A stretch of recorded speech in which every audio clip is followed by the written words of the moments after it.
This podcast is recorded on stolen and unceded Aboriginal land. We acknowledge the First Nations and elders of this country and join their calls for justice. Always was, always will be Aboriginal land.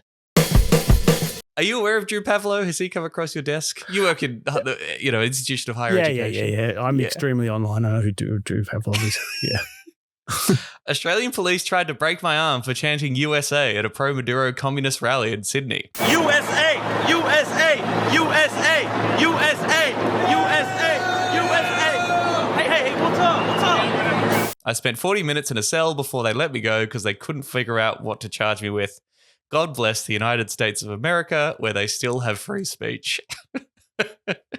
That's what he tweeted. And then there was a video, following his whole ordeal. They filmed him when he'd come out of police custody and he was like, fuck, they almost broke my arm. Fuck communists. That was where he landed at the end. I assumed that the cops were communists in Drew Pavlou's view. I'm not entirely sure of the logic there, but grifters are going to grift, aren't they? But I did like the pivot to ow, I'm being brutalized. Who then, this other horrific story this week from Renee Nicole Good, who seems to be shot directly in the face by fucking evil cunts in ICE for the domestic terror attack of moving her car slightly when they told her to move, shoot her directly in the face. It seems to be a straight up execution. It's being described as a domestic terror attack. Drew Pavlou entirely endorsing ICE's narrative of what happened there and sort of said, hey, this is what happens, and law enforcement were just protecting themselves, so she got exactly what she deserved, I suppose. At least she didn't get her arm twisted, though. Yes. I assume that Drew, I guess the irony being, of course, that the New South Wales police that detained him and hurt his poor little arm were operating under the very laws that he would support, being a sort of rabid supporter of Israel. He hates, of course, the pro-Palestine movement and the communists and socialists who have been hitting the streets protesting the genocide. So apparently he likes the laws that Chris Minns would have introduced opposed the Bondi attack, except when it results in him being arbitrarily detained for no good reason, in a great example of police overreach. Is that it? Right. But, in the grift economy, the main audience is the United States anyway. So, you got this whole coterie of these people all around the world who sporadically say, Trump is my president, even though they're based in Sydney, Australia, or whatever it may be. So strange. Yeah, you got to get that Elon Musk X money for impressions. I guess so. But the irony of God bless the United States of America where they still have free speech, because as far as I could tell, at exactly the same time as this clip of Drew was doing the rounds on the internet, we had a clip of a 22-year-old, what is she? She is a preschool teacher. She's arrested on the streets by Michigan police after she criticized Donald Trump's assaults in Venezuela. She's doing a TV interview talking about why it's wrong that the US unilaterally invades a sovereign country and kidnaps their leader. It is also the duty of us, the people, to stand against the Trump regime, the Trump administration that are committing crimes both here in the US and against people in Venezuela. Now, in the background of this interview, you could see that police car. And now right here, we're showing you video we have. Immediately after the interview finished, Plickta was arrested by 2 Grand Rapids police officers. You can see it in the video. And an officer tells Plickta that she is being arrested. And at the end of the interview, the police come up and arrest her for blocking traffic or some bullshit and not obeying a direct order. She was the only person out of 200 protesters to be taken into custody. It's all on film. And yeah, just extraordinary that this is the America that loves freedom and dissent and protest that Drew Pavlou loves so much. Right. I mean, this is the new media that we're dealing with, though, isn't it? Like, one is incentivized for any kind of engagement, and you get just as much money for beclowning yourself regularly on social media as you do for saying anything sensible. And hence, there's always work for the Drew Pavlovs of the world. And the Tom Ballard of the Jeff Sparrows. Let's do a podcast. If you want the goal for life, free marijuana, vote green. There's a bunch of ratbags and a bunch of idiots, and I got no time. The Greens get way too good a run in the Australian media, way too free a run. Frankly, I've always found the Greens to be a real serious danger.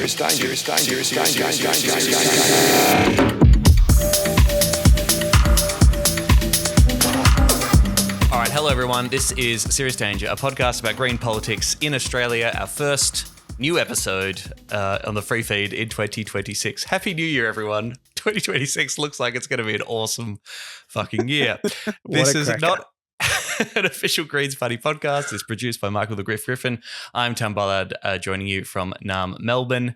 This week's Emerald, a good friend of the show. Patrons will have heard from our wonderful guest in an episode we had when he was talking about the book that he wrote with Sam Wallman, 12 Rules for Strife. He's a writer, Walkley award-winning journalist, and senior lecturer at the Centre for Advancing Journalism at the University of Melbourne, Dr. Jeff Sparrow. Hello, Jeff. Welcome back to the show.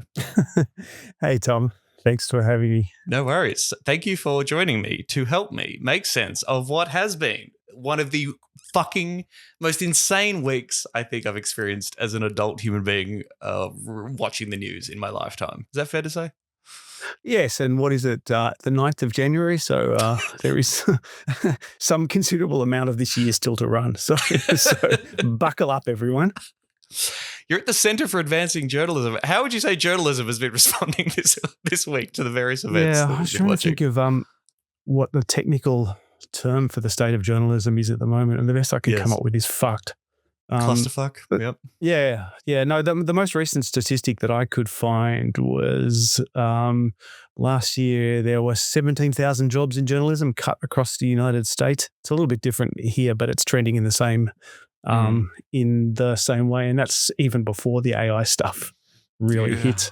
And I think the even worse than that, and I'm sure it'll come up in some of the issues that we're going to talk about. I think we've moved to this point, like, you've got this kind of liberal model of journalism where what the watchdog journalists are supposed to do is hold power accountable by exposing its misdeeds. Yes. What happens, though, when you move into a kind of society where misdeeds can be exposed and absolutely nothing follows? And that's the problem that journalism is wrestling with now, I mean, obviously Trump is the sort of paradigm of that, he just comes out and says, I'm going to do some crimes, and then nothing happens. But I'll be doing some crimes today. Yeah, I got some crimes planned. Hope you can join me, yeah. Yeah. So where does that leave journalism and the democratic process? And I think that's what everyone's grappling with. I know AI is a problem, and I am worried about it and the threat it poses to journalism, and I want real human beings continue to do it broadly. I do think there are some AI programs that could do exactly the same, if not a better job as some of the coverage we've seen. You could just have a little AI bot that justifies US imperialism in other countries. They just regurgitate all exactly the same lines and report things the same way, use the correct words like, capture, not kidnapped or what have you. And they'd just correct for all that, and we'd probably be in exactly the same place. Isn't that Drew Pavlou? But in all seriousness, I was fiddling around with this. I was a columnist for The Guardian for a long time till our parting of ways, and I thought, let's see if Gemini can write an 800-word Guardian column on the spirit of Bondi after the massacre or whatever, and I typed it in and it churned out 800 words that could appear without any problems whatsoever. Just the usual liberal views, blah, blah, blah, blah, blah, created in 15 seconds. That's where we're at. And that's advancing journalism. That's what your centre is all about. All right, a little bit of admin very quickly. Of course, you can become a patron of this show to support us. I don't want to describe us as independent journalism. We're independent media, that's for sure. You can support the show. You can hear from Emerald. Emerald still continues on the show in the Patreon feed. You can enjoy hot content every fortnight.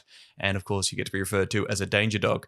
We put out a Patreon episode this week. We were continuing reading Paddy Manning's Inside the Greens, his history of the party. We're almost finished. We're at Chapter 11, Part 2, looking at the massive Konski blow-up involving Lee Rhiannon kind of go to war with the party room at the federal level, the dual citizenship hoo-ha, and Richard Di Natale's ongoing leadership that is waiting for you. Also, I won't spoil it by explaining how it ends. Oh, yeah. Yeah, it all works out great in the end. There's a really little... ever after. There's a good bit in 2022, and then we have some issues. But some quick plugs for me. My stand-up show, Be Funny Challenge Impossible, is heading all around the country, and it's starting in Perth in just a couple of weeks from January 23rd. If you're in Perth and you want to come along and hear me talk about some stuff that will be very relevant to this week's discussions. Freedom of speech, the dissenting of pro-Palestine voices, and the hysteria surrounding the anti-Semitism crisis, such as it is, and the way that's being politically and cynically manipulated. But with jokes, then come see that show. If you're in Melbourne, I've got a play coming up at Midsummer about the gay and lesbian kingdom of the Coral Sea Islands, 4 shows only on January 28th. And finally, it's almost over. I'm going to be appearing at the Media live show. Jan Fran and Antoinette Lattouf have this great podcast. We used to be journos. They're doing live shows all over the country. Go see them wherever you are. If you're in Canberra on Wednesday, February the 4th, I'm going to be there, myself and the special guest Fatima Payman. All the details will be in the show notes for that tour. But yeah, we'd love to see some Danger Dogs in the audience in Canberra on February the 4th.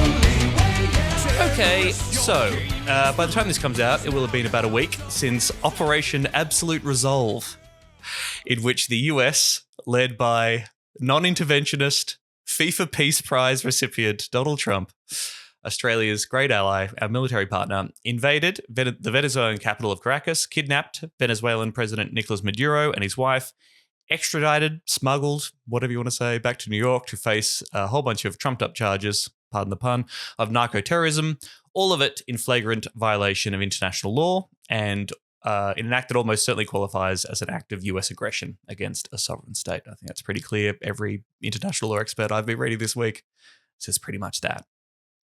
The operation apparently involved over 150 aircraft, hundreds of special US forces, FBI agents and CIA agents. The death toll from this action has now reached 100 people, including Venezuelan and Cuban soldiers and civilians, including Rosa Elena Gonzalez, an 80-year-old woman who was killed in her apartment near a military base when it was hit by a military base that was hit by a missile. Maduro has been charged with narco-terrorism and a vast cocaine conspiracy, as well as conspiracy to possess machine guns and destructive devices against the United States. He's pled not guilty. The Trump administration has just basically said we can go anywhere in the world, do whatever the fuck we want. US Defense Secretary, or the Secretary for War, Preet Hegseth, said America can project our will anywhere, anytime.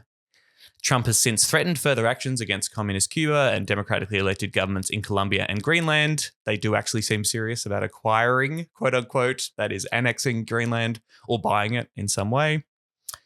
And just for a little bit of historical context, in the less than 100 years from 1898 to 1994, the US government has intervened successfully to change governments in Latin America a total of at least 41 times, with direct intervention occurring in 17 of the 41 cases. And I'm sure listeners to this podcast are aware that includes situations like Chile, in which a fascist dictator was installed after the democratically elected socialist leader Allende was overthrown in a CIA-backed coup. We all know that for a fact.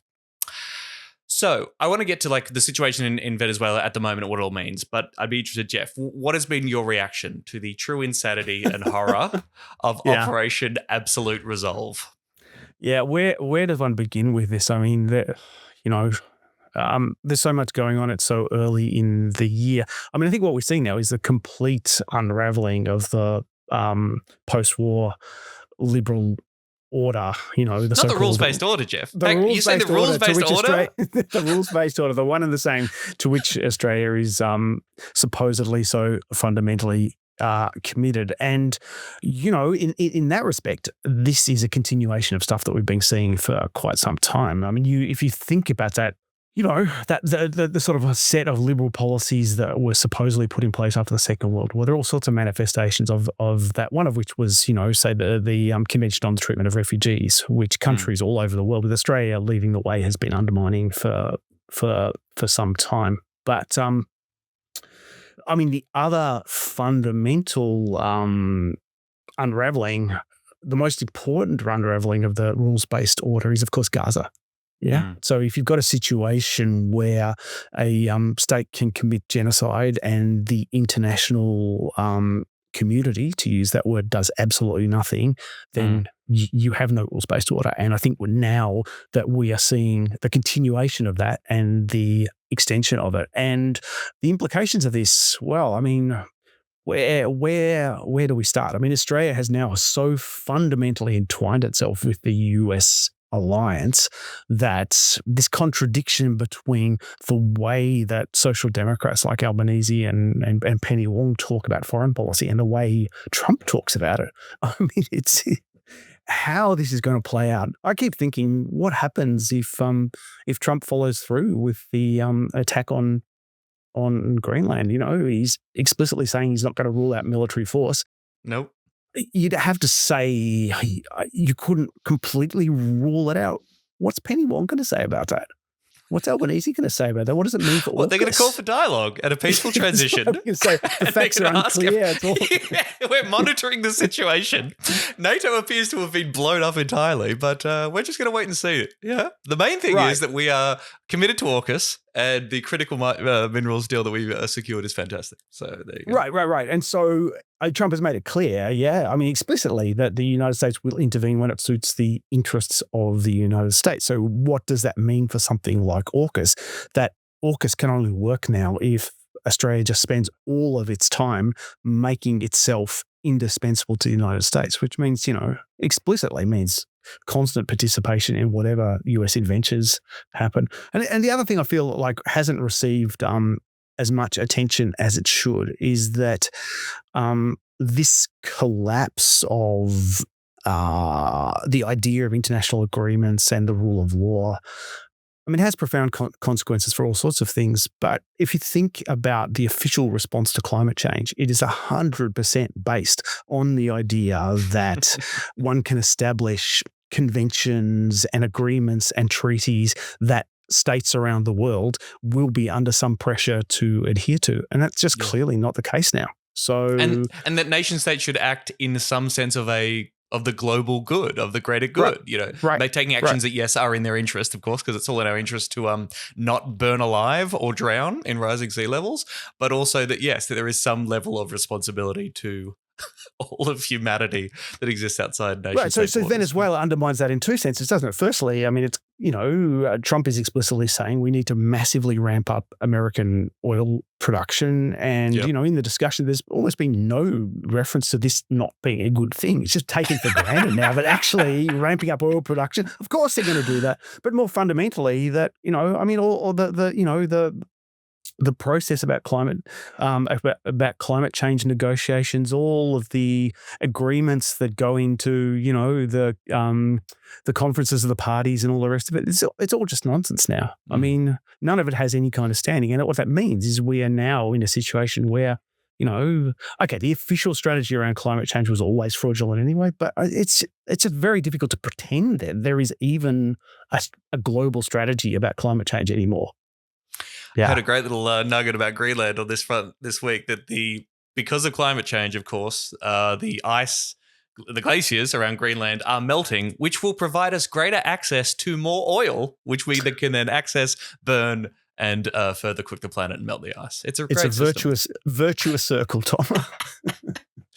All right, just coming back to the action itself in Venezuela. I mean, putting on your journalistic hat, there was a lot of chat, I thought, about this week about the use of language when it comes to describing exactly what happened there. Journalism seems to have settled on captured. The US has captured Nicolas Maduro because, of course, there was an indictment made against him under American law, which has, surprise, surprise, no jurisdiction whatsoever in Venezuela because it's a different country that is sovereign. So again, America doesn't really subscribe to this view, but generally speaking, it's considered that they don't actually get to go to another country and, kidnap him. I mean, were you surprised that the use of the word captured? Is seized more appropriate? Is kidnapped more appropriate? Are you surprised at the journalistic practice when it comes to describing what actually happened here?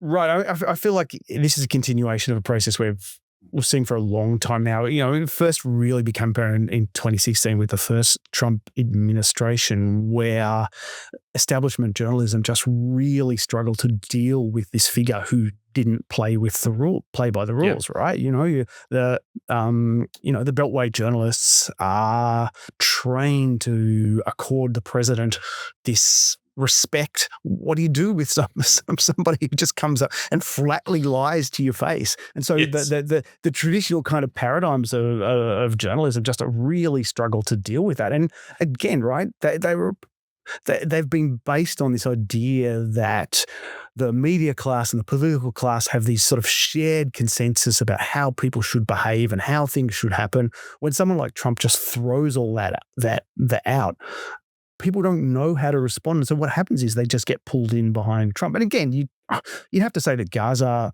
established this as well. You have every human rights organization of note in the world talking about genocide. No media would use genocide as their default perspective. And, obviously in a different context, if Human Rights Watch and Amnesty International were talking about, I don't know, genocide in Ukraine, then this would simply be the consensus. But we're not in that world anymore. So, it's extraordinary. You see Jeremy Corbyn being interviewed by this dude who was just desperate for him to condemn Maduro. And he cites an Amnesty International report being like, look at all these human rights abuses, which is, first of all, it's like, okay, has Amnesty International endorsed the US invading and kidnapping him? I'd be interested to hear their position on that. I'm pretty sure that contravenes a few human rights and international law, but don't worry about that. Just focus on this report they have about his human rights abuses, which are real, sure, but that's also not the point of this moment. That's not what we should be talking about. But yes, the double standard. How many times had this interviewer cited Amnesty International reports of Benjamin Netanyahu's or Israel's crimes and human rights abuses, and literally says to Jeremy Corbyn, if you condemn Maduro, then I'll move on. Like that. That was the point of that particular interview of holding Jeremy Corbyn, powerful Jeremy Corbyn, to account and try to expose his hypocrisy, I suppose, on the question of Maduro's human rights record. Right, but I mean the stuff you mentioned before about the casualties in Venezuela is another good example of that, isn't it? I mean, in a different context, that would be the story. Had there been, a terrorist attack in New York, we would get the personal stories of all of these people and what had happened to them. Well, these are people in the developing world. Nobody cares. So, that's the world. I mean, God, it was only a few weeks ago that, there was that brief focus on Pete Hegseth and his double tap strikes on, on alleged drug smuggling boats blowing people in the water as they, struggled next to their capsized boats. We've all just moved on from that. But it's just gone now. That's over. Yeah, it's quite something. It's quite a moment we're in.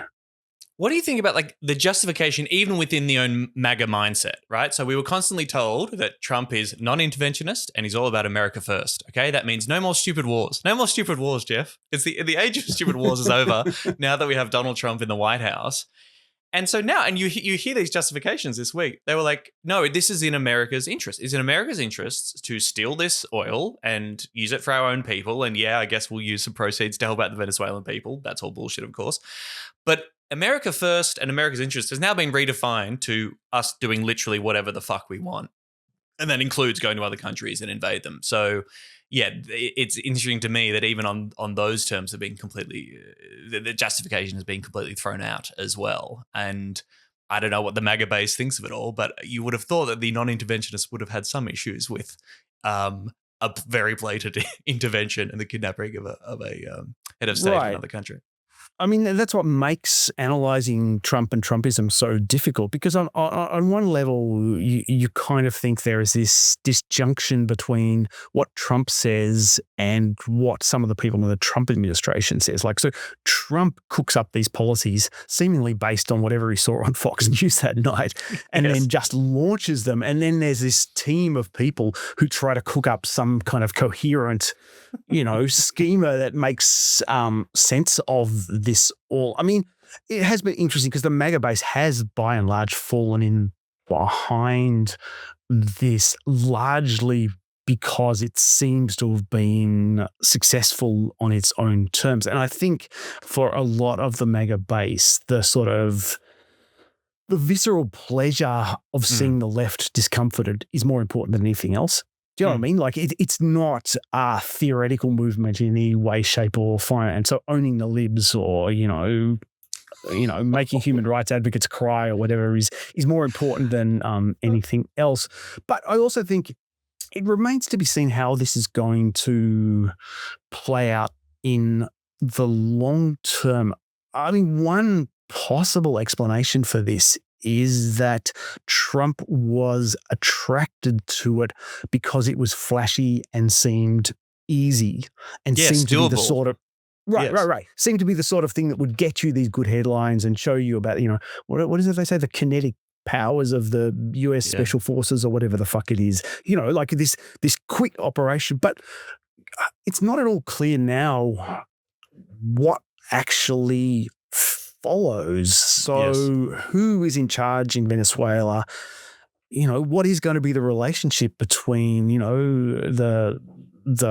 the Venezuelan regime, which is still there more or less unchanged. It seems like maybe Trump did some kind of deal, like with insiders in the regime, but so there hasn't been regime change. They seem to have this very odd relationship with the Venezuelan opposition, who they've said that, can't be trusted either. It's not at all clear. Are they going to send American forces in or are they not? And I don't know, one possible take on this is a Trump initiative that wasn't particularly thought through, and he's now scrambling to make sense of it, and to make sense of the consequences. Yeah. So you don't think that Donald Trump is going to fight for freedom and democracy and to liberate the good people of Venezuela from the evil dictator that he just kidnapped? You don't think that's in his heart? That's weird. No, but even in terms of stealing the oil, which Trump just comes out and says we are taking all of the oil. That's taking the oil back, Jeff. It was ours. Right. We're taking Venezuela's oil, which is in the ground in Venezuela. America's taking that back. It's one thing to say that, and it's another thing to actually do it. And it's, I mean, one of the characteristics of Trumpism seems to be these kind of flashy moments that are designed for a TV audience that then don't follow through. So with the National Guard, it gets sent in somewhere. There's big headlines, there's footage of it, and then they end up using them to sweep the streets because they can't find anything for them to do. Now with Venezuela, I mean, God knows what he set in motion, right, and how this is going to play out. But I do wonder if Trump's understanding of it is right. I've done that. That's over. We'll move on to the next thing. Yeah. Right. Yes. Okay. Yes. We're not going to concentrate too long. What do you think when you see or hear from ordinary Venezuelan people, either in Australia or in the diaspora across the world, expressing a level of relief? Okay. Now, there's a situation, you've certainly in the circumstance of Cuba, in which you have people who spend a lot of time and energy decrying the revolution in Cuba and condemning their leadership, and you find out, these people had a whole lot of land that was expropriated by the revolution and not into land reform. So that they were on a certain class makeup from the society that have a vested interest in, decrying and condemning a communist uprising and a revolution like we saw in Cuba. In Venezuela, I think it's far more complicated. I think it's certainly true that the Maduro regime has committed human rights offences, and there are lots of reasons why ordinary people who aren't of particular means were forced to flee the country and are appalled and object to the repression of his government. None of this justifies what the US has done, but at least there does seem to be, in a very sincere way, and I have friends who have fallen into this category of Venezuelan people who look at this and find some level of potential hope for the future of their country. That kind of makes it all a little bit messy. And I guess as leftists, we have to sort of say what the US did was wrong. That it's not a wholehearted endorsement of Nicolas Maduro and everything he's ever done, right? Yeah, I'm not going to tell Venezuelans what they should be thinking. Don't claim to be a particular expert on Venezuelan politics, but Christ, I mean, I'm old enough to have seen this many, many times before. I mean, there was a degree of genuine joy about the overthrow of the Taliban. There were people celebrating when the statues of Saddam Hussein were being pulled down. And you don't begrudge people their happiness when they see the possibility of a better future for themselves in their country or a country from which they have been exiled. But we have to call the situation as we see it on our own terms, rather than trying to, extrapolate from other people's responses. And I don't think anyone seriously thinks that thinks the situation in Venezuela is going to be improved by a whole series of missile strikes and like some special force of people coming in. You know, like the no one really knows what has been unleashed now. There's no clear sense of what is going to replace this. The notion that a whole bunch of unelected Americans and oil executives, I mean, honestly, you know, if you had to choose the people who are going to run your country, a whole bunch of Trump cronies and oil executives would not be high on the list, would they? No. And I think it's fair to say that it's not like the Venezuelan people are going to choose who runs their country now. I mean, like, again, the Trump administration very explicit saying, you know, when we're in a position in which there will be a pro-America person who can be elected and run the country, and then of course people will be able to choose in their very managed democracy, and that'll be fine. Right, and if you're enthusiastic about the rule of law in Venezuela, I mean, this kangaroo court process that the Americans set up is not indicative that we're moving towards an ideal legal system in Venezuela. I keep wondering, like, what happens if the court finds Maduro not guilty? Like, what happens then? Like, in all seriousness, right? Like, I mean, clearly that's not going to happen. But if they do, what? Like, the Americans are going to put it back? Like,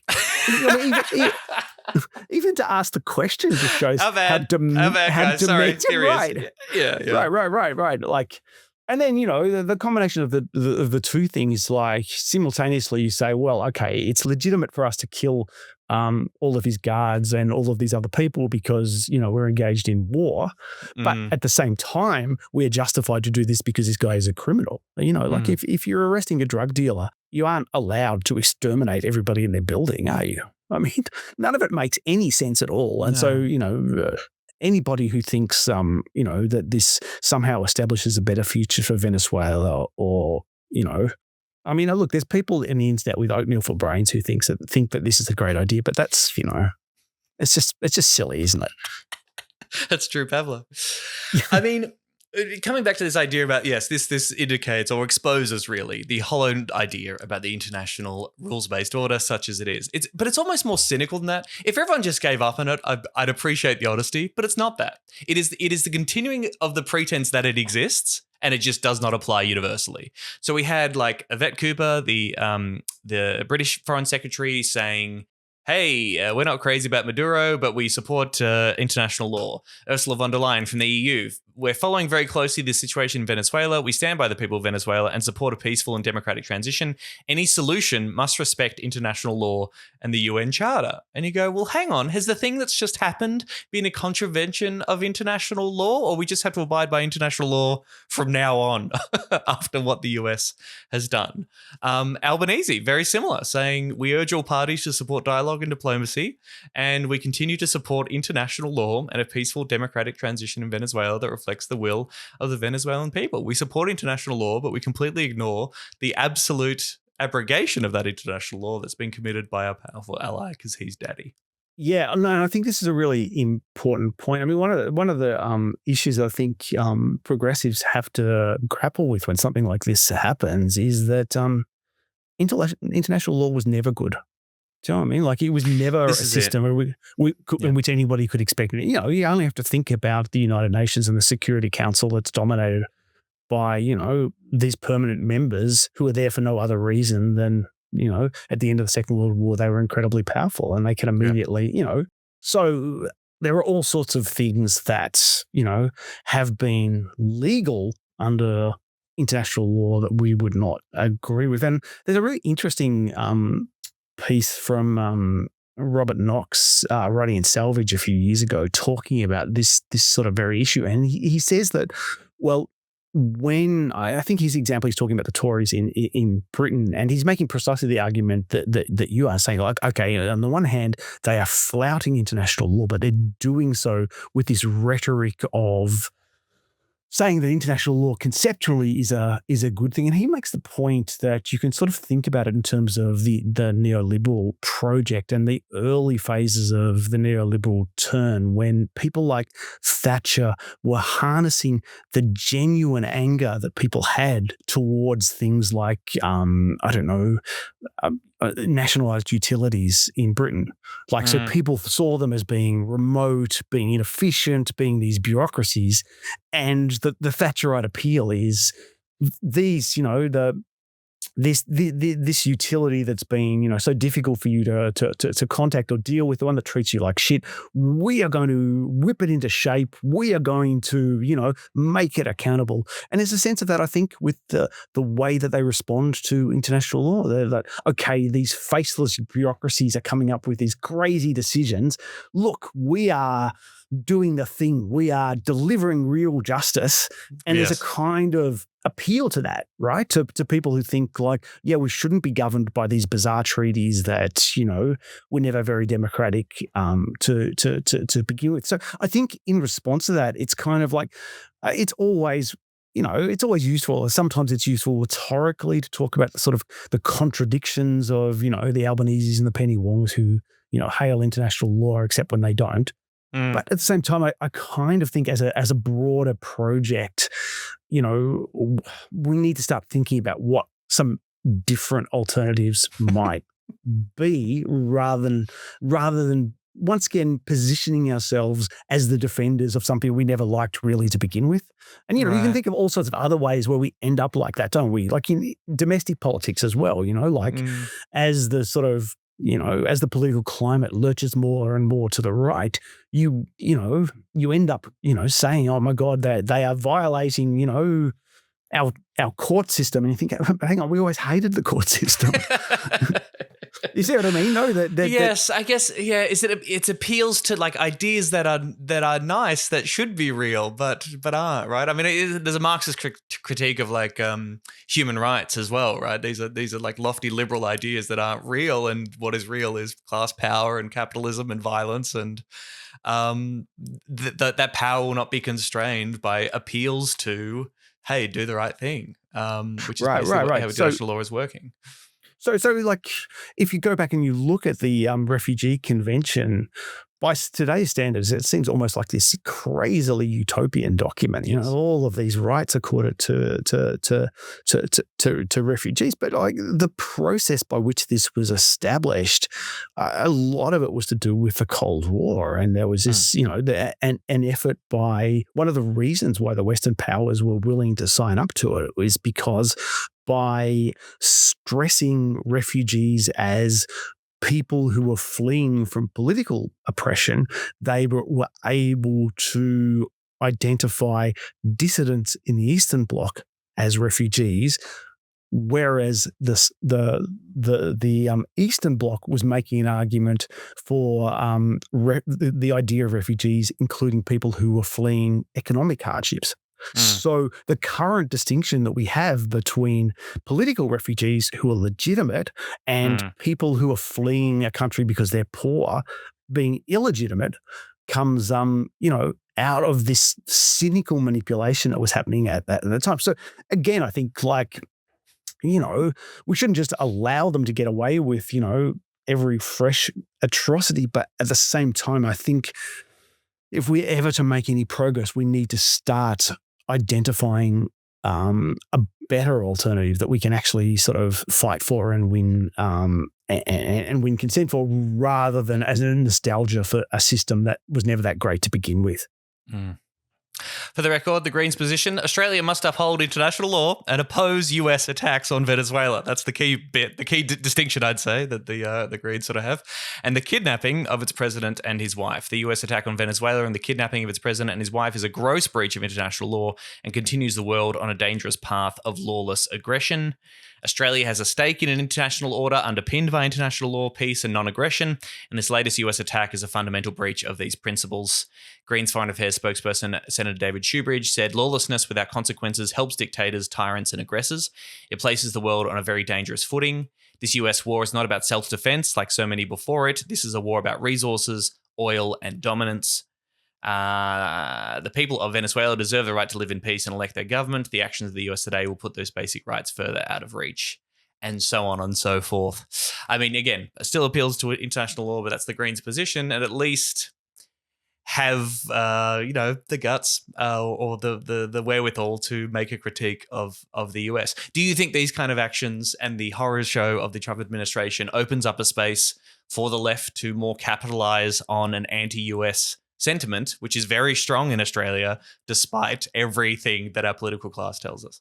Yeah. So, if Trump is saying the so-called Donroe Doctrine is that they can intervene anywhere in the Northern Hemisphere, anytime they want about anything at all, like, I can't imagine Australian participation in, I don't know, some adventure that they cook up in Mexico or whatever, having any currency amongst any popular support. Well, even around Taiwan, right? Like, which is the most likely scenario for a major US war. I don't know. I mean, look, obviously there's a long history of anti-Chinese sentiment in Australia, and I guess if they were trying to cook up support for, a full-scale war over Taiwan, that they would appeal to that. I guess there would be rhetoric about about the rights of small nations, very familiar from the First World War. I guess there would be all of that kind of stuff, but I reckon they would struggle, I think that to get enthusiastic support for these things, you need to do a lot of ideological work. And I just don't think the Americans and their Australian enablers are putting in the hard yards necessary to sell this as a, But they don't even need to, Jeff. That's the most sinister thing. I think, and a lot of people sort of said, well, take me back to the early 2000s when at least the fucking US global warlords put up a facade of trying to convince us that this was the right thing to do. But 1 million people turned out on the streets of London and said no war, and it didn't mean shit. And I'm sure public opinion polling on any of these actions, we know public opinion when it comes to Australia's relationship to Trump is toxic. We hate Trump. We're a country, one of the top countries in the world in terms of Trump hatred. But it doesn't fucking matter because both our major parties are entirely tied to the idea that America is our ally. We don't question them whatsoever. We just do their bidding and pursue our interests within that context. So that is the Australian public could be massively against any such a war, and I don't think it would make a difference at all.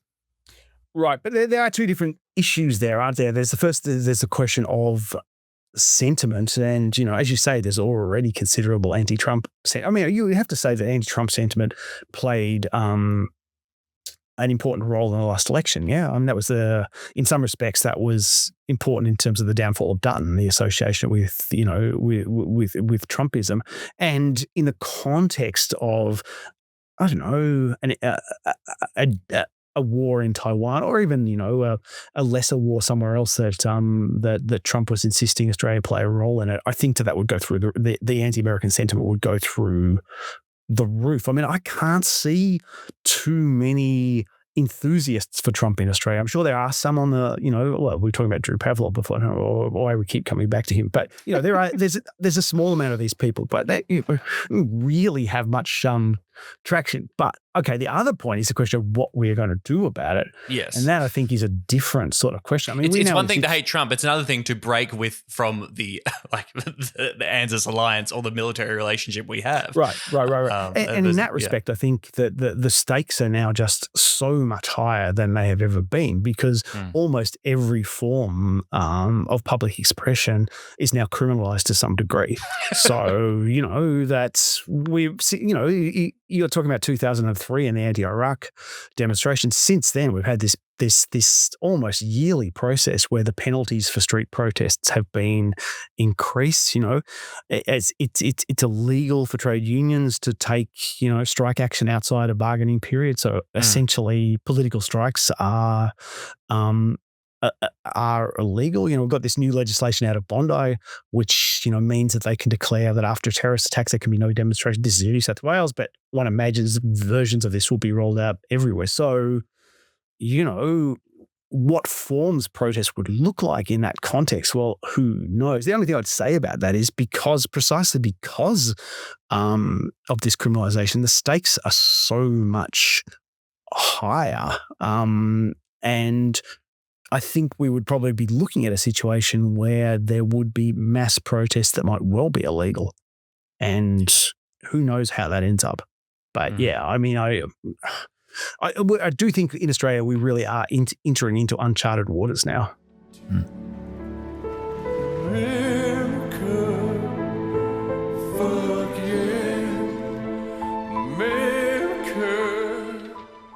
Okay, I'm sure there'll be more horrific updates on the Venezuela front in the days and weeks to come, but let's move to the other big story of the week, which pretty much dominated all the news towards the end.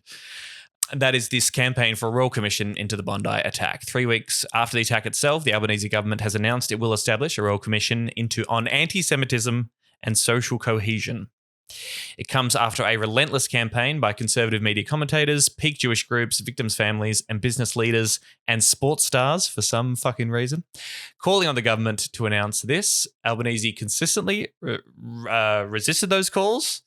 He endorsed the New South Wales Royal Commission, said that a Royal Commission would take way too long. We need action now. We want more immediate action. Had all these arguments against the idea of a Royal Commission, but has now completely capitulated, or as he's put it, listened. He's been doing listening. The government has asked former High Court Justice, the Honourable Virginia Bell, AC, to serve as commissioner. Some people aren't happy about that. We'll get to that in a moment. She's been asked to report before the end of the year and to ensure this inquiry does not prejudice any future criminal proceedings, which was a serious objection to the idea of a Royal Commission because the remaining alive gunman's trial has not happened. So you think that would be a very serious consideration, but apparently we can do it. The commission is going to look at 4 main areas. 1, tackling anti-Semitism by investigating the nature and prevalence of anti-Semitism in institutions and society and its key drivers in Australia, including ideologically and religiously motivated extremism and radicalisation. Making recommendations that will assist law enforcement, border control, immigration and security agencies to tackle anti-Semitism. Examining the circumstances surrounding the anti-Semitic Bondi terrorist attack on the 14th of December. That's point number 3. So, yep, that'd be great. Making any other recommendations arising out of the inquiry for strengthening social cohesion in Australia and countering the spread of ideologically and religiously motivated extremism in Australia. It's been an insane couple of weeks. These weeks and this campaign has been mounted across, yes, all these sort of voices of the Australian right and capital and the ruling class. What have you made of this particular campaign over the summer, Jeff, and where it's ended up? Yeah.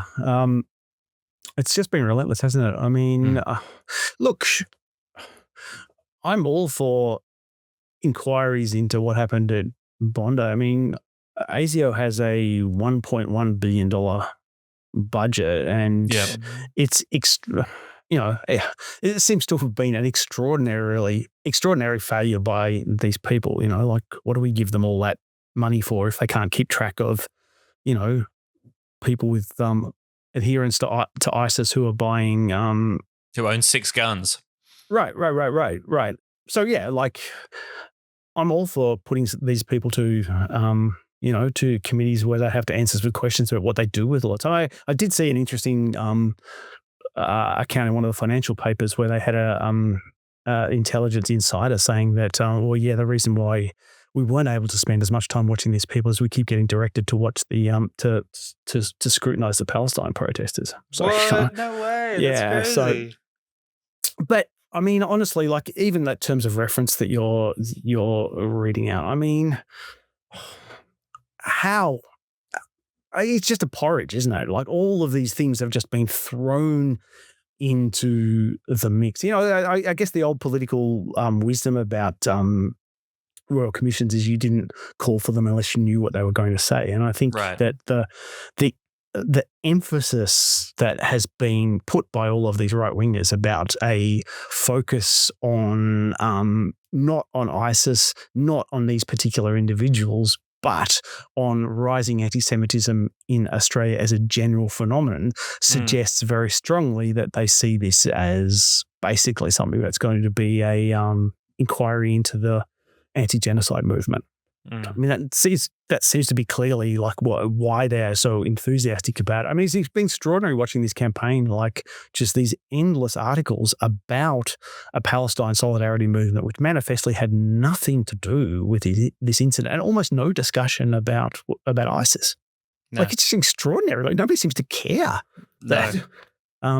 So yeah, the thing I would say about it, I mean, just in political terms, like the Social Democrats, the Albaneses of the world, the way that they present themselves as, well, we might not have very many principles, but we're good at politics. You guys, you idealists, you don't understand how politics work.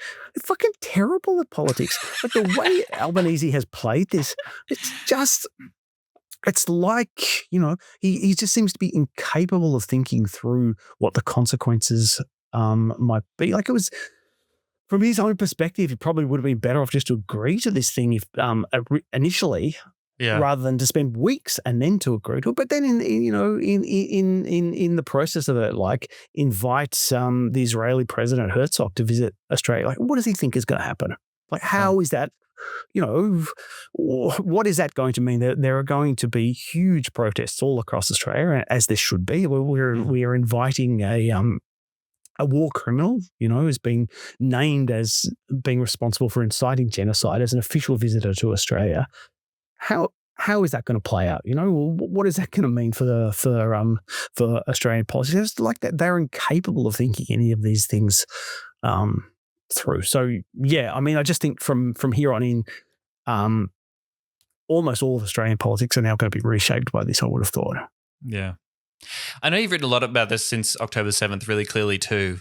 The term social cohesion, heaven forbid, a leftist cites Orwell, or we use the phrase Orwellian language, but it really has gotten so disturbing, the way that phrase has been used, weaponized and politicized to mean the suppression of civil liberties, basically. You can tell us a little bit more about what is social cohesion and how is it being deployed politically by these motherfuckers? Yeah, like it's this completely overdetermined phrase that's been circulating in sociology for a long time. It goes back to Durkheim and ideas of social solidarity, but like, it really took off in the 90s in Britain, where it was associated with, well, a lot of left liberals who were using it as a way of discussing the consequences of neoliberalism.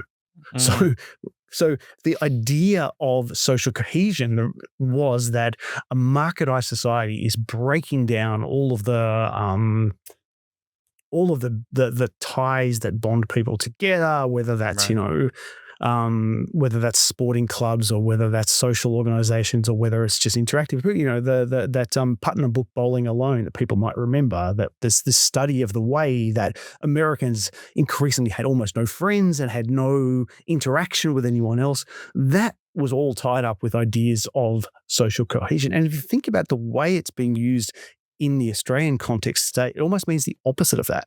Yeah. So, like, actually attending a demonstration would have been an example of people who were resisting that kind of atomization and had these ties with other people. Whereas in the Australian context, arguments about social cohesion mean almost exclusively why you shouldn't have demonstrations. And in that context, shut I think up, stay at home, don't criticize the status quo. There is no political contestation. There's no critique of the powers that be. Everyone just shut up, carry on. That's cohesion. We're all getting along cohesively then. Yeah. Right. And so it's really sinister. I mean, phrase like that, it becomes, almost like a corporatist term, this idea that society is this kind of organic whole, where there's a place for everyone in their place, and, no part of the, of the body politic should sort of, be at odds with any other part of the body politic. If it does, that's a problem and it should be cut off. Like, when you think about it like that, it's so anti-liberal. I mean, even, the most sort of milquetoast kind of theory of liberal politics is based on the idea that a democratic society is riven with contradictions, and those contradictions manifest in the political process. Yes. Well, that's not the way that politics is talked about in Australia anymore. It's, it's become now just a commonplace to say that any kind of demonstration is it's not a manifestation of democracy. It's a problem, and it needs to be sort of suppressed. And ironically, the arguments about that are usually pitched in precisely the neoliberal terms that those theorists of the 90s were opposed to. It's like, well, actually, the streets should be for businesses. And if you're protesting, you are disrupting the trade that should be going on there with your political chants and so on and so forth. And this cannot be allowed to continue. And so as a result, that's the problem with protests. They don't buy anything. They don't, they don't actually make many purchases. I mean, I don't have a very high opinion of Australian politics, but it's dispiriting to see people kind of just mouthing these terms that, weren't used in common parlance even 5 years ago. But, it's like suddenly a phrase enters the political lexicon and then all of the journalists and commentators just repeat it without thinking about what it means. Yeah. Like if you push people on it, you say, do you think that we should have a society where there are no protests? They will say, no, of course not. That would be horrendous. Right. They've got to do the couching of, hey, I believe in the freedom of speech and the political expression and right to protest. We're not trying to censor anybody, but social cohesion. Social cohesion, yeah. Just a little bit more about the campaign over the couple of weeks. I mean, it has been bizarre. There was that crazy sports stars campaign. So we had Leighton Hewitt, Wayne Carey, Grant Hackett, and famous anti-racists Nova Peris, Dawn Fraser, and Sam Newman signing up to the campaign calling for a royal commission. Now, I'm all up for people getting involved in politics and sports stars can, get behind whatever cause they like. Craig Foster, I thought, made a very good critique saying, hey, sure, go for it, sports stars. Where the fuck were you on the genocide? Where were you? If you were seriously committed to human rights principles and being anti-racist, you would have been encouraging governing bodies to act on ICJ rulings to prevent genocide and oppose apartheid over the past few years. The AOC and the IOC particularly are statutorily bound to do so. And given the influence of the Olympic movement along with FIFA, perhaps might have made a bit of a difference. So, okay, sure, get behind this cause. But if you are planting your flag on the anti-racism mountain, and that's what's fueling your desire to call for a royal commission. Sort of weird that you've been so quiet, or in the case of Nova Peris, I suppose, quite vocal, supporting the nation state that is committing a genocide. You love to be lectured about anti-Semitism by Sam Newman, the guy who had Blair Cottrell and Tom Sewell on his podcast, the two leaders of the National Socialist Movement. I'm sure he's got a lot to tell us about it.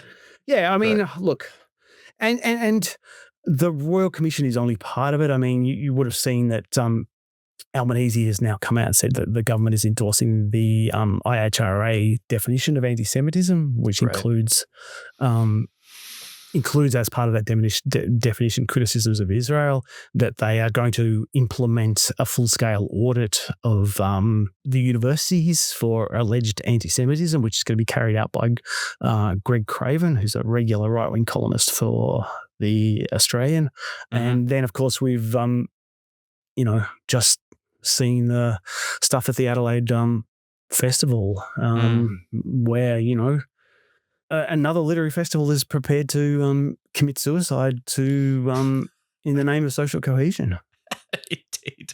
And as we said before, it's the 9th of January, so buckle up. So straight in there. I mean, people must be across this. We're recording this on Friday morning. I'm sure by the time this comes out on Sunday morning, more names will be added. That is, writers who are boycotting the festival in protest. The Adelaide Festival Board released a statement saying that we have today advised and scheduled writer Dr. Randa Abdel Fattah that the board has formed the judgment that we do not wish to proceed with her scheduled appearance at next month's Writers' Week. Whilst we do not suggest in any way that Dr. Randa Abdel Fattah or her writing have been connected with the tragedy at Bondi, given her past statements, we have formed the view that it would not be culturally sensitive to continue to program her at this unprecedented time so soon after Bondi. So her writings have nothing to do with Bondi, but given her writings, we've decided not to. I mean, honestly, Oh, look, there's so much that we could say about that. I think it's, really interesting. You were talking before about social cohesion, but it's also interesting the way this sort of rhetoric from right-wing identity politics is now being weaponized by Zionists and apologists for the genocide. So notions of, of sensitivity, that cultural safety, right.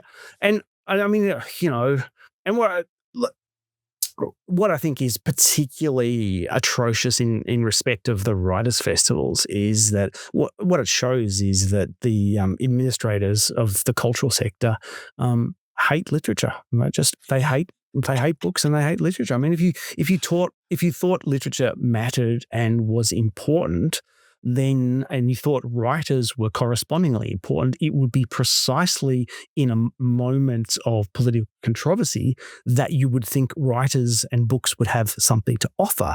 And rather than saying, well, okay, writers can talk about their interesting ideas except when it matters, you would say, oh my God, this big issue is in front of us. Let's call upon these writers because they might have some insight, but that's not the way that they regard it. They think they think that writing is just this sort of boutique hobby for a certain constituency, and nobody should have their feathers ruffled or have, any of their ideas kind of challenged. And if there's any prospect of that happening, let's call the whole thing off. And they're prepared to destroy the entire literary sector on behalf of genocide.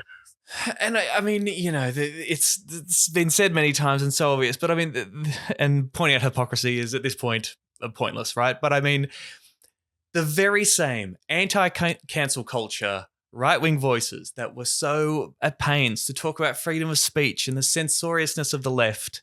And look, you and I probably have a critique of some elements of that culture over the years. There has been probably some excesses of the left. Yes, you've read a whole bloody book about it, for God's sakes. Yeah. Yes, absolutely. But I mean, anything I think you could accuse the left of doesn't go anywhere near the censorship and suppression of speech and ideas that we have seen for the sake of, as you say, identity politics or trigger warnings or cultural safety. I mean, the obvious response to this would be don't go to the Randa Abdel Fattah session if you don't want to hear her talk about things in the wake of Bondi. But no, she has to be cancelled, disinvited, dragged through the mud by this corporate board. And effectively smeared as someone who has some relationship, apparently, to these horrific terrorist attacks, according to the Adelaide Festival Board. What an absolute disgrace! And shout out to SA Labor Premier Peter Malinauskas, who has fully supported the decision as well. And again, the Labor Party does not care about the freedom of ideas or expression and is happy to back in censorship when it suits them. No, this is cheered on by the whole "fuck your feelings" crowd. Once at a time would be toughen up, snowflake. All right. But also what is the literary sector worth? What is Australian culture worth? What is Australian books worth if writers aren't prepared to say that they oppose a genocide? Yes.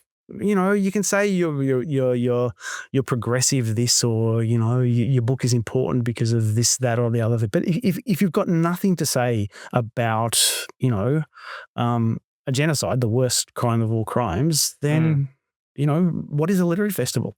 And then that's I feel like that is the point that we're coming to, right? So Bendigo Writers Festival collapsed and it's on hiatus at the moment. Meanjin collapsed, or Meanjin was destroyed, and now it's clear that the Adelaide Writers Festival won't go ahead. Even by the time this comes out, there'll be more names to the boycott list. But already, a big chunk of the writers who are going aren't going to be attending, and the festival board must have known that was going to happen. How could they not? How could they have seen the example of Bendigo? How could they have not seen? Hold my beer. But that makes me think that, the pressure within, certain Zionist lobby groups, which we know absolutely exist and operate and apply pressure directly on cultural institutions. We've seen that again and again in this country since October the 7th, right? The pressure they apply, or the influence of donors to the festival, or there must have been that calculation. They really do think they can weather this. But yes, for the record, on Friday morning, Michelle de Kretser, Peter Grester, Yanis Varoufakis, Evelyn Arelin, Amy Maguire, Claire Wright. I believe Claire Wright and Peter Gressel were supposed to do a panel on free speech. Ironically, that won't be going ahead now. Amy Ramikas, good friend of the show. The Australia Institute has pulled out as a major sponsor. I believe Marsha Gessen has also announced that they're also going to be stepping back. So, right. So you think the whole festival will collapse or won't go ahead? Or I mean, it'll be interesting to see why not. I mean, I guess it'll be a bit of a sorting of the sheep and the goats. I mean, I'm sure there'll be some people who will, love nothing more to be contrarian enough to scab on the boycott. But it's clear, like most of their sessions won't go ahead, and that's why I kind of wonder. I mean, we'll get more details about this, but I suspect that the board was probably unhappy about Louise Adler's leadership of the festival, and were perhaps made the calculation they would prefer not to have a festival and continue with her running it. But I guess we'll see. Yeah. I mean, at this time, Louise Adler has not made a public statement. She's a member of the Jewish Council of Australia, which is a very progressive voice. Who she's prepared to criticize Israel. She has a lot of my respect in terms of her public advocacy as a prominent Australian Jewish person who, is prepared to speak out against genocide. I understand there is a statement coming out today. I haven't seen it, but yeah, right. Just briefly, last little bits and pieces on the Royal Commission I'd be interested in your thoughts on. So there were a whole bunch of KCs who signed this big call, this letter. Rob Richter, interesting, who was a Jewish Australian. I believe he's an Israeli dual citizen, very famous lawyer. He came out against it. He said it would be premature and risky. Bob Brown signed up to these calls for the Royal Commission, which is, I guess, interesting. Perhaps speaks to how amorphous the idea of a Royal Commission might be to lots of different people. I mean, maybe he sincerely believes it's about getting to the bottom of answers and being blind to the cynical political campaign that's surrounded it. But yeah, it is a bit depressing, hey? Yeah. I mean, it's very hard for me to see it as anything other as a signifier, right? It became a political tool and a political fight to beat Albanese with. This is something we can demand from him, and we can just keep building up the pressure constantly and make him capitulate to it so we can get a win, which is certainly something that the Australian right has been looking for quite a while in terms of like electoral politics. I thought this was interesting. Going back to the security question you were saying, Kim Davey and Greg Barnes wrote a piece. They initially called for a Royal Commission, then rethought it. And they wrote this: "It has become obvious that the legitimate calls for security and police agency transparency and accountability has been hijacked by elements of the pro-Israel lobby demanding that the focus of a Royal Commission should be anti-Semitism. The necessary inquiry into the actions of Australian intelligence and counter-terrorist agencies and with partner agencies in the Philippines has become secondary." Actually, number 3 on the terms of reference. "It has become secondary to the naked politicization of the terrorist attack by those in the pro-Israel lobby who see the aftermath of Bondi as being an opportunity to curtail Palestinian voices. The broad agenda is likely to be pressure to the Albanese government into withdrawing its long overdue recognition of the state of Palestine." I thought that was sort of an interesting proposal. I hadn't thought about that, but perhaps I guess. I mean, I think you're right that it's like everything in Australian politics. These things become talismanic, don't they? That I read someone saying that had Albanese come out immediately and said, "I am launching a Royal Commission," that there would have been a campaign. "We can't wait for a Royal Commission," we now. But clearly at some point they realised that not only would a demand for a Royal Commission be a way to damage Albanese, but once it was in place, it would be a chance for more grandstanding about the dangers of the anti-genocide movement, and that would have an important ideological kind of focus. I mean, again, right, it is extraordinary about how far after the atrocities in Bondi we moved away from any serious attempt to come to terms with what happened and why. I mean, one of the things that sort of gobsmacked me is like how little discussion there's been of the previous ISIS attacks. You know, like I am old enough to remember back in, 2014? Was it, the Lint Cafe attack and a variety of other ISIS-related incidents. Now, this was before the war on Gaza, before the weekly pro-anti-genocide demonstrations, and there was a whole, the whole rhetoric about ISIM, all of that just seems to have completely gone out of the window. No one's the slightest bit interested in returning to that, what lessons there might be from that. It's all around, we need to talk about the responsibility for people campaigning against genocide for the kind of violence that people campaigning against genocide are against. Yeah. And there's a whole series of other things connected with this as well. So, if we were doing this show a few months earlier, we might have been talking about these far right street mobilisations that have been happening, particularly in Melbourne, but also elsewhere, and the remarkable quantity of people that basically the National Socialist movement and people around the National Socialist movement have been able to get out onto the Melbourne streets. And again, we keep talking about like the uncharted waters we're in, but once upon a time that would have been fairly unthinkable that unabashed Nazis could lead demonstrations of huge of that size. But how is this going to play out in the months to come? That they have another demonstration scheduled for Invasion Day. One would have thought that the Islamophobia we've seen over the last few months will send numbers in that through the roof. I just think all of the dangerous tendencies that were already apparent last year are going to be turned up to 11 as this stuff kind of plays out. And I mean, the really depressing thing is the absolute level of cynicism of people who don't show the slightest concern with actually addressing racism in Australia, including anti-Semitism, but just immediately pivot to how they can discomfort the anti-genocide movement and legitimate the atrocities that are happening in Israel. So I think about the universities, right? Okay, so we're going to be subjected to an audit around anti-Semitism. Now, the universities are a hotbed of racism, but the racism is directed in all kinds of places, but no one talks about the racism against international students, which is just baked into the system. And so it's all of this rhetoric that we have to confront hate or whatever. It's all just filtered through this complete level of cynicism. And it's deeply depressing. The one thing I would say about it is I do think that there is a possibility that that some of these forces are now so overconfident that they are biting off more than they can chew. And perhaps the stuff around the Adelaide Festival is an example of that. I don't see any real support for this. I don't think the people of Adelaide are going to be thinking, fantastic, we are now safe from the scourge of anti-Semitism because the festival's been cancelled. So maybe that's a silver lining. Yeah. I'm really worried about those neo-Nazis because they're so left-wing. Susan Lee has demanded any National Royal Commission into the Bondi Massacre must reference far-left and neo-Nazi extremism alongside radical Islamic extremism. Addressing reporters in Sydney, the opposition leader welcomed a prospective change of mind from the Prime Minister, but said 3 ideologies must be included, saying anti-Semitism can't be rescoped or redefined.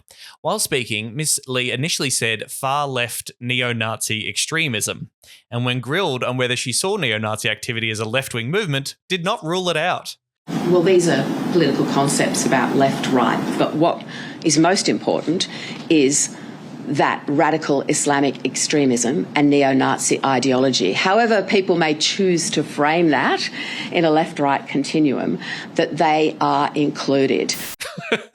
Well, maybe I should get Sam Newman involved then. come and talk to them about Tom Sewell and Blair Cottrell.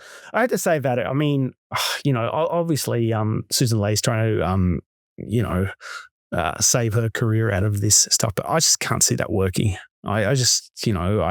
She's obviously a stopgap leader and she's sort of leaning into all of this kind of hardline culture war stuff, but I just don't think anyone buys it from her. I just think that the right wing of the Liberal Party just don't see it as persuasive. I don't think the population does particularly. So, they're waiting for Frydenberg to get back in there and take over and save them all. Yeah. I mean, I guess at this stage, the leadership is probably a poison chalice that nobody really wants, but the rest of them are just biding their time. Left-wing neo-Nazis. All right, sincerely, last point here, but I think this is really instructive. So I think the one resistance, I suppose you might say, is the appointment of Virginia Bell, former High Court Justice, as the commissioner, right? So once we found out that Albanese was completely backflipping on the whole thing, her name was being circulated, and people like Frydenberg was coming out and saying, no, we don't like Virginia Bell. The community, the Jewish community doesn't endorse her. They're not convinced. They don't support her. Didn't go into specifics why exactly. And we got a bit more reporting from the 9 Fairfax papers about why that. And this to me really gives the game away. Sources within Sydney's Jewish community pointed to the fact that Bell was part of a High Court ruling, Brown v Tasmania, which found Tasmanian laws restricting protests were invalid because they violated the implied freedom of political communication in the Australian Constitution. That ruling was directly cited as part of the New South Wales Supreme Court's decision to overturn the Minns government ban on pro-Palestine march across the Sydney Harbour Bridge last year. A well-connected Jewish community source, speaking on condition of anonymity to discuss sensitive matters, said Virginia Bell has impeccable credentials, but people are saying that we don't know what's in her heart. And to me, that's just it. Like, it's like we want a commissioner who could write the recommendations without doing a royal commission, right? We want to basically we know exactly the political program we want to come out of this. We know exactly which kind of restrictions on people's right to protest. We want to clamp down on pro-Palestinian sentiment and the anti-genocide movement, as you say. And we're just not sure if this seemingly credible, unbiased judge is going to deliver the goods in that front. So we're not too happy about it. Yeah, it's extraordinary is that we want a royal commission to carry out an objective inquiry, but we've got some ideas on the political coloration. Yes. Can I just say on that as well that this aim of cracking down on demonstrations and the Palestine solidarity movement in particular, I mean, obviously it's deeply reactionary, but the other aspect about it is that we're in this death spiral now of a whole series of different political forces arguing for various kinds of racial or ethnic chauvinism, whether that's ISIS arguing for, a caliphate, or whether it's Trumpite white nationalism, or whether it's the National Socialist Network, or whether it's the Zionist support for what Amnesty International calls apartheid in Israel. And the problem is that all of these movements reinforce each other. Like people, we've seen a whole series of white power activists who say, well, okay, all of the world's leaders are looking at Israel and saying, this is a society that we should all defend and we should be prepared to fight for. Okay, if it's good that Israel has, an apartheid system, we white people need an apartheid system too. Like if the logic of Zionism is that Jews and non-Jews need to be separated, well, we're for that too. And in that context, it's so important for there to be a political movement that says, actually, we are for solidarity. We are for people of different ethnicities coming together on the streets and in the workplaces to unite against genocide, but also against apartheid, and to say that we want a future that treats everyone equally. And the crushing of the pro-Palestine movement, if they are able to get away with it, will have disastrous consequences in facilitating that trend to more and more of this explicit ethno-chauvinist nationalism, and that will lead to all sorts of things. One of the things it will lead to is more anti-Semitism, because, anti-Semitism emerges from that kind of white nationalism. So the struggle for Palestine, the struggle for a democratic state in which everyone is treated equally is incredibly important, and will have really profound consequences, I think. Cheer up, Tom. Hey, Jeff Sparrow, fuck you. No, it's not your fault. It's the news. It's the world. But it has been so great having you here to help me make sense of it. I love your writing. I always appreciate your perspective. And so it's been great to have you on the show. If people want to check out your work, where can they go? Not really doing any work. I'm working on a book at the moment, so I've got nothing to check out. Oh, can you tease that? What are you working on? I'm writing a book about modernism in Australia in the 1920s and talking about alternative political and aesthetic ideas that were around at the time. So, yeah. Awesome. All right. Well, I will definitely look forward to that. Thank you very much, Jeff. Thank you for listening to our show, everybody. You can rate and review it on Apple Podcasts. You can follow us on social media at Serious Danger AU on Twitter, Instagram, and YouTube as well. You can go to seriousdangerpod.com for all your serious danger needs. Or send us an email anytime, hello@seriousdangerpod.com. Good luck out there, everyone. Solidarity to everyone being oppressed and fucked over by US imperialism and racism. And fuck you, Sam Newman. There we go. See ya.